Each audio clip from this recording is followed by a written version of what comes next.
بسم اللہ الرحمن الرحیم۔ ایک دفعہ نبی کریم صلی اللہ علیہ وآلہ وسلم اور صحابہ کرام رضوان اللہ علیہم اجمعین کی محفل جمی ہوئی تھی۔ آپ صلی اللہ علیہ وآلہ وسلم صحابہ کرام کو رب کریم کی شان میں ذکر اذکار کے فضائل آسمان کی طرف انگلی اٹھا کر بیان فرما رہے تھے۔ رب کریم کو آپ صلی اللہ علیہ وآلہ وسلم کی یہ ادا بہت پسند آ گئی۔ اللہ تبارک و تعالیٰ نے اسی وقت حضرت جبرائیل علیہ السلام کو ایک پیغام دے کر زمین پر بھیجا، تو حضرت جبرائیل علیہ السلام فوراً وحی لے کر حضور اقدس صلی اللہ علیہ وآلہ وسلم کی بارگاہ میں حاضر ہوئے اور عرض کی، اللہ تبارک و تعالیٰ آپ کو سلام فرماتا ہے۔ اللہ تبارک و تعالیٰ آپ سے بہت خوش ہے اور اسی خوشی کے موقع پر آپ کی امت کو ایک تحفہ دینا چاہتا ہے۔ آپ کا جو امتی یہ مبارک کلمات 13 مرتبہ روزانہ پڑھے گا تو ان کے لیے اور ان کی اولادوں کے لیے فرشتے دن رات دعا کرتے رہیں گے اور اللہ رب العزت آمین کہتا رہے گا، اور آپ کا رب 4 فرشتوں کو حکم صادر فرمائے گا کہ ان کی اولادوں کو اپنے سائے میں پناہ دے دو۔ ان 13 کلمات کو پڑھنے سے ہر شیطانی وار ناکام ہوگا اور ہر قسم کے شر سے ان کی اولادیں محفوظ رہیں گی۔ وہ کلمات ہم آج کی ویڈیو میں بتائیں گے۔ محترم ناظرین، حضرت ذوالنون مصری ارشاد فرماتے ہیں کہ میں ایک دن دریائے نیل کے کنارے کنارے جا رہا تھا۔ میں کیا دیکھتا ہوں کہ ایک بچھو ہے جو دریا کی طرف بھاگتا ہوا آ رہا ہے۔ جب وہ دریا کے کنارے پر پہنچا تو اسی وقت اچانک دریا سے ایک کچھوا نمودار ہوا جو بچھو کو لے کر پھر واپس دوسرے کنارے کی طرف چل پڑا۔ حضرت ذوالنون فرماتے ہیں کہ مجھے بھی شوق پیدا ہوا کہ میں دیکھوں کہ یہ کہاں جاتے ہیں اور کیا کرتے ہیں۔ چنانچہ میں کشتی میں سوار ہوا اور ان کے پیچھے پیچھے ہو لیا۔ بچھو دریا کے دوسرے کنارے پر جا کر دریا سے باہر نکل گیا اور دوڑنے لگا، جبکہ کچھوا واپس دریا میں آ گیا۔ میں کچھوے کے پیچھے ہو لیا۔ اچانک ایسی جگہ پر پہنچ کر بچھو رک گیا کہ جہاں ایک شخص سویا ہوا ہے اور ایک زہریلا سانپ اس پر حملہ کرنے کی تیاری میں ہے۔ بچھو نے سانپ پر حملہ کیا اور سانپ نے بچھو پر۔ سانپ اور بچھو تو ایک دوسرے کے زہر سے مر گئے، لیکن اللہ تعالیٰ نے اس جوان کو بچا لیا۔ اللہ جانے جب ہم سوتے ہیں تو اللہ تعالیٰ ہماری کن کن مصیبتوں سے حفاظت کرتا ہے۔ تو میں نے اس جوان کو جگایا، اس سے پوچھا، تم نے ایسا کون سا نیک عمل کیا جو تمہاری اذیت قریب ہو کر بھی تمہیں چھو نہ سکی؟ تو اس نوجوان نے کہا کہ میرے ماں باپ 13 مرتبہ یہ کلام میں مبارک پڑھتے ہیں، میں انہی کی بدولت ہر حادثے سے محفوظ رہتا ہوں۔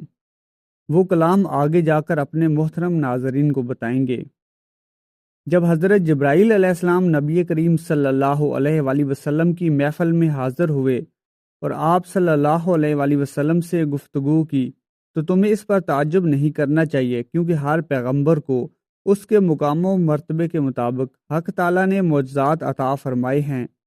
بلندی بہرحال آسمان کو ہی نصیب ہے۔ حضرت جبرائیل علیہ السلام نے عرض کی، یا رسول اللہ، جس نے آپ کو اپنا مقصود بنا لیا وہ اس دنیا و آخرت دونوں میں کامیاب ہو گیا، اور جس نے آپ صلی اللہ علیہ وسلم کی حمایت میں کوشش کی وہ بھی کامیاب ہو گیا۔ جس کی پکارو فریاد میں آپ کی محبت معجزن ہو، وہی آپ کی محبت کے کپڑے زیب تن کرتا ہے، اور قیامت کے روز ان کو مغفرت آپ کی شفاعت سے ہی نصیب ہوگی۔ کسی غزوہ میں آپ صلی اللہ علیہ وسلم قضائے حاجت کے لیے تشریف لے گئے۔ حضرت اسامہ بن زید رضی اللہ تعالیٰ عنہ آپ کے ساتھ تھے۔ آپ نے انہیں حکم دیا کہ کھجوروں کے درختوں اور پتھروں کو میری طرف سے پیغام دو کہ وہ میرے لیے پردہ اور حفاظت بنے۔ حضرت اسامہ رضی اللہ تعالیٰ عنہ کا کلام سنتے ہی درختوں نے اپنی اپنی جگہ سے چلنا شروع کر دیا اور پتھر بھی سرکنے لگے، حتیٰ کہ پتھر اور درخت ایسے جڑ گئے کہ جیسے دیوار کی مانند ہوں۔ جب آپ صلی اللہ علیہ وسلم قضائے حاجت سے فارغ ہو گئے تو یہ سب آپ کے اشارے پر اپنی اپنی جگہ پر واپس چلے گئے۔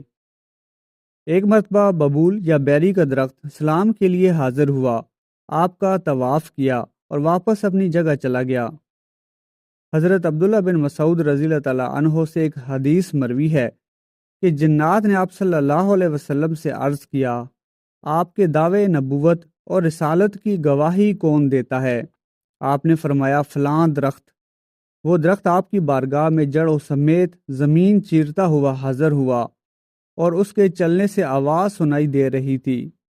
جب یہ معجزہ جنات نے دیکھا تو اسی وقت آپ صلی اللہ علیہ وسلم پر ایمان لے آئے۔ ایک مرتبہ طائف کے غزوہ میں آپ صلی اللہ علیہ وسلم رات کے وقت تشریف لے گئے۔ رات کا اندھیرا کافی گہرا ہو چکا تھا۔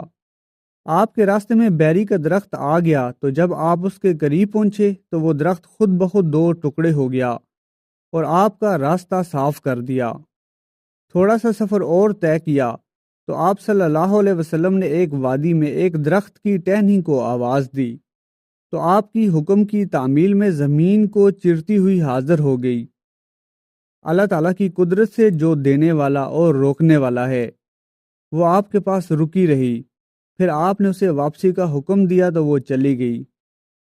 ایک مرتبہ ایک اعرابی نے ہدایت پانے کی خاطر آپ سے کوئی دلیل طلب کی تو آپ نے اس کی موجودگی میں کھجور کے درخت کو حکم دیا۔ وہ بارگاہ رسالت میں حاضر ہو گیا، پھر آپ کے حکم سے اپنی جگہ واپس چلا گیا۔ نبی کریم صلی اللہ علیہ وسلم ایک دفعہ مکہ شریف کی قریبی آبادیوں میں تشریف لے گئے۔ آپ جس پتھر یا درخت کے قریب سے گزرتے وہی آپ کو سلام عرض کرتا۔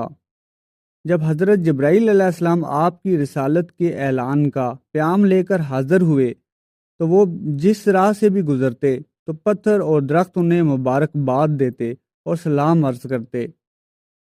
ان کی دعا پر مکانات اور ان کے دروازوں تک نے آمین کہا۔ آپ جب بھی کسی درخت یا پتھر کے قریب سے گزرتے تو وہ آپ کے لیے سجدہ ریز ہو جاتے۔ آپ صلی اللہ علیہ وسلم نے بعض دیہاتیوں کو اسلام پیش فرمایا تو انہوں نے پوچھا کہ آپ کے سچا رسول ہونے کی گواہی کون دیتا ہے، جس کو دیکھنے کے بعد ہم آپ کے اسلام میں داخل ہوں۔ آپ صلی اللہ علیہ وسلم نے وادی کے کنارے پر ایک بول کے درخت کی طرف اشارہ فرمایا۔ وہ زمین چیرتا ہوا آپ کی بارگاہ اقدس میں حاضر ہو گیا اور آپ کے رسول برحق ہونے کی گواہی دی۔ پھر وہ واپس اپنی جگہ چلا گیا۔ وہ اعرابی اپنے کنبے سمیت آپ پر ایمان لے آیا۔ ایک اور اعرابی نے آپ سے نشانی طلب کی تاکہ اس کے لیے سبب ہدایت بن جائے۔ آپ صلی اللہ علیہ وسلم نے اسے ایک درخت کے پاس جانے اور اسے جا کر آپ کی طرف سے پیغام پہنچانے کا حکم دیا۔ اس نے درخت کو جا کر آپ کا پیغام دیا۔ درخت فرمانے رسالت مانتے ہوئے زمین پھاڑتے ہوئے بارگاہ رسالت میں حاضر ہوا، سلام پیش کیا، پھر واپس اپنی جگہ چلا گیا۔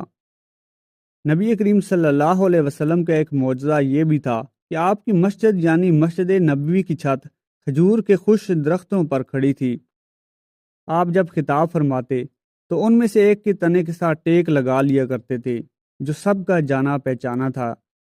جب آپ کے لیے لکڑی کا ممبر تیار کیا گیا اور آپ اس پر تشریف فرما ہو گئے اور خطبہ دینا شروع کیا تو سامعین نے محفل نے اس کھجور کے تنے سے اونٹ کی آواز کے مشابہ آواز سنی، حتیٰ کہ پوری مسجد اس کے رونے اور فریاد کرنے سے لرز اٹھی۔ اس کی انکساری اور آہ و بکا سے لوگ بھی رونے لگے۔ اس پر حضور صلی اللہ علیہ وسلم نے اپنا دست شفقت اس پر رکھا تو وہ خاموش ہو گیا۔ آپ اگر اسے تسلی نہ دیتے تو وہ قیامت تک اسی کیفیت میں رہتا۔ ایک روایت میں ہے کہ آپ نے اسے بلایا تو وہ زمین چیرتا ہوا بارگاہ رسالت میں حاضر ہو گیا۔ آپ نے اسے گلے لگایا اور حکم دیا کہ واپس اپنی جگہ چلے جاؤ اور وہ چلا گیا۔ ایک اور روایت میں ہے کہ آپ نے اس سے پوچھا کہ کیا تم چاہتے ہو کہ تمہیں واپس ان درختوں میں سے کر دیا جائے جو تیرے ساتھ باغ میں پھل دیتے ہیں؟ تیری جڑیں، شاخیں اور تنے سب اگ آئیں گے۔ تیرے ساتھ دوسرے درختوں کی طرح کھجوروں کے گچھے لگیں گے، اور اگر اس کی بجائے تم چاہتے ہو کہ میں تمہیں جنت میں گاڑ دوں۔ اس سوکھے تنے نے عرض کیا کہ آپ کی مہربانی ہوگی اگر مجھے جنتی درخت بنا دیں۔ اس نے آپ کی ابدی قدم بوسی کو ترجیح دی اور دار فنا کے مقابلے میں دار بقا کو پسند کیا۔ روایت میں آتا ہے کہ آپ صلی اللہ علیہ وآلہ وسلم نے اس کے بارے میں حکم دیا کہ اسے میرے ممبر کے نیچے دفن کر دیا جائے تاکہ وہ ممبر سے متصل رہے۔ جب مسجد نبوی کی جدید تعمیر کی گئی تو اس درخت کو حضرت ابی رضی اللہ تعالیٰ عنہ اپنے ہاں لے گئے۔ آپ صلی اللہ علیہ وآلہ وسلم کا ایک معجزہ یہ بھی ہے کہ ایک دفعہ لوگ پانی کی تلاش میں ادھر ادھر گئے لیکن ناکام لوٹے۔ آپ نے ان سے بچا ہوا پانی طلب فرمایا اور اسے ایک برتن میں ڈال دیا۔ اسے آپ نے اپنے سامنے رکھ کر اپنے دونوں ہاتھ مبارک ڈال دیے۔ آپ صلی اللہ علیہ وآلہ وسلم کی انگلیوں کے درمیان سے پانی کے چشمے بہنے لگے۔ لوگوں نے ایک ایک کر کے اس سے وضو کیا اور 1250 آدمیوں نے اسی طرح سے وضو کیا۔ اگر 1,00,000 بھی ہوتے تو پانی پھر بھی ختم نہ ہوتا۔ یہ ایک دست اقدس کی برکت تھی۔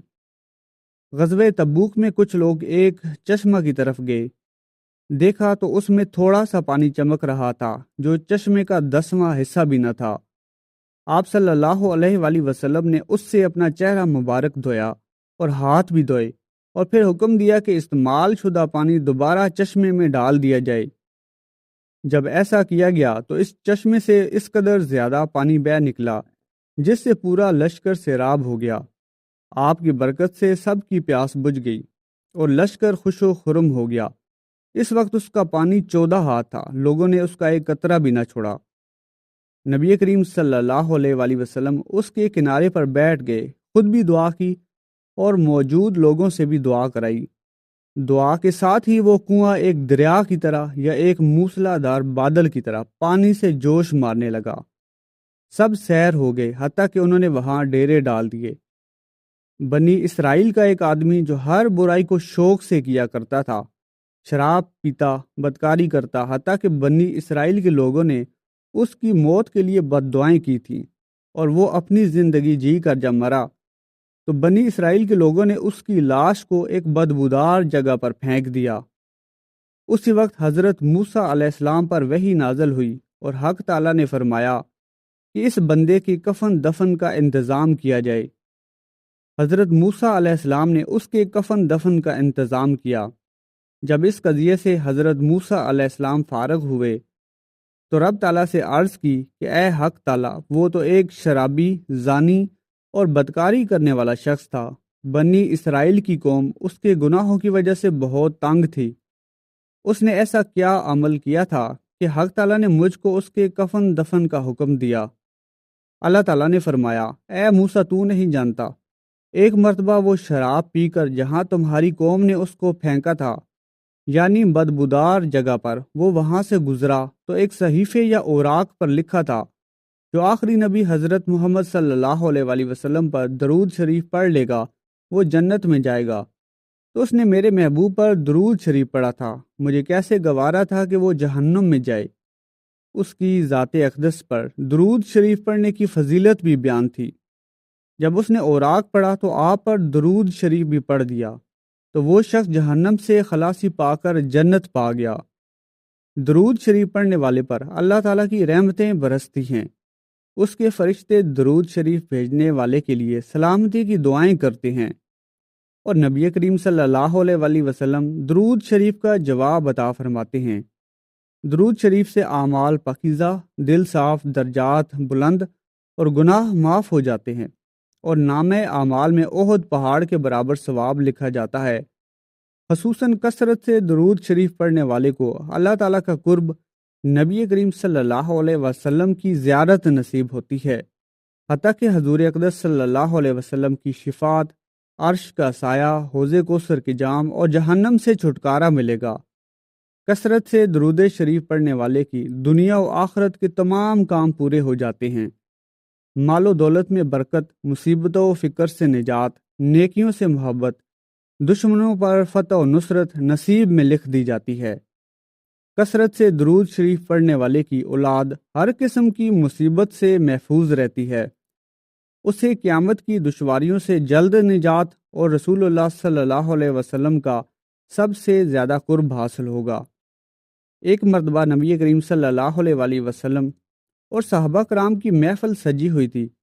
آپ صحابہ کو اللہ تعالیٰ سے محبت و الفت اور اس کے ذکر اذکار کا درس دے رہے تھے۔ آپ کی اس ادا پر اللہ تعالیٰ کی رحمت کو جوش آ گیا۔ جبرائیل علیہ السلام کو حکم ملا کہ میرے محبوب کے پاس جاؤ اور انہیں یہ خوشخبری سنا دو۔ حضرت جبرائیل علیہ السلام اللہ تعالیٰ کا یہ پیغام وحی کی صورت میں لے کر حاضر ہوئے اور عرض کی رب کائنات آپ کو سلام کہتا ہے اور فرماتا ہے تمہارا ہر امتی اگر دن میں 13 مرتبہ آپ پر درود شریف پڑے گا تو میں اس پر، اس کی اور اولادوں پر نیکیوں کی بارش کر دوں گا اور ان کو ہر شیطانی وار سے محفوظ کر دوں گا۔ ان کے لیے فرشتے مقرر کر دوں گا جو ہر وقت ان کے لیے دعا کرتے رہیں گے اور دنیا و مافیا کی سلامتی پائیں گے۔ دعا ہے کہ اللہ پاک ہم سب مسلمانوں کو اپنے پیارے آقا حضرت محمد صلی اللہ علیہ وآلہ وسلم پر زیادہ سے زیادہ درود شریف پڑھنے کی توفیق عطا فرمائے، آمین۔ ویڈیو پسند آئی ہے تو چینل کو سبسکرائب کر لیں، صدقے جاریہ کی نیت سے شیئر بھی کر دیں اور کمنٹ سیکشن میں صلی اللہ علیہ وآلہ وسلم درود شریف ٹائپ کر دیں۔